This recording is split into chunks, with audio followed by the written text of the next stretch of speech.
It's Monday, October 16th, 2023. Let's talk about the news. From France 24, UN estimates 1 million displaced in first week of Israel-Hamas war.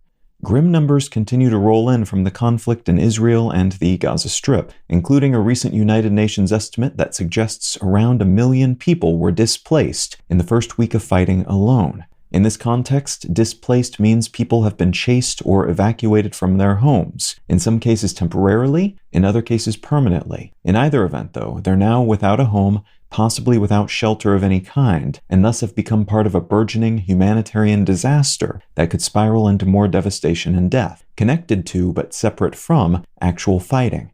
A huge chunk of this figure is the consequence of Israel's military telling Palestinians to leave the northern portion of Gaza, as they would soon be rolling into the area to kill or capture the leadership of Hamas, which launched a surprise attack against Israel a little more than a week ago. From The Hollywood Reporter, to rival Netflix, 8 European broadcasters team up. Last week, 8 European public broadcasters from Germany, the Netherlands, Belgium, Sweden, Denmark, Finland, Iceland, and Norway announced that they would collaborate on a project called New 8, which would produce 8 TV scripted drama series each year in order to better compete with US-based online streaming companies like Netflix and Amazon Prime Video. International broadcast entities have struggled to compete with well-funded and entrenched American streaming companies, and that's led to less funding for local production studios and other entities, which has then reinforced the centrality of American entertainment companies internationally. The idea here is to ensure more European works are funded and distributed online, and this collaboration will operate for at least 3 years, with the first greenlit series agreed upon in 2023 and made available across participating territories in 2024.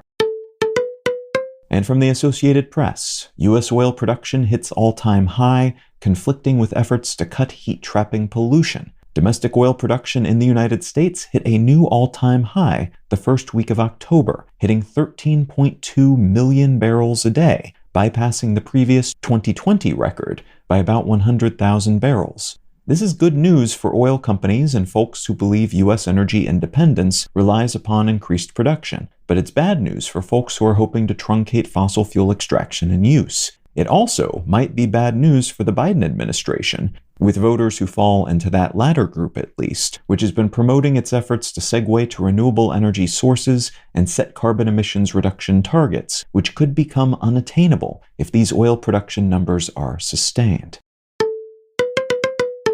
If you're finding some value in One Sentence News, consider leaving a quick review wherever you get your podcasts and/or sharing the show with a friend. You can find out more about this show or subscribe to the email version at onesentencenews.com, and you can support this and other related projects like the Let's Know Things and Brain Lenses podcasts at understandery.com.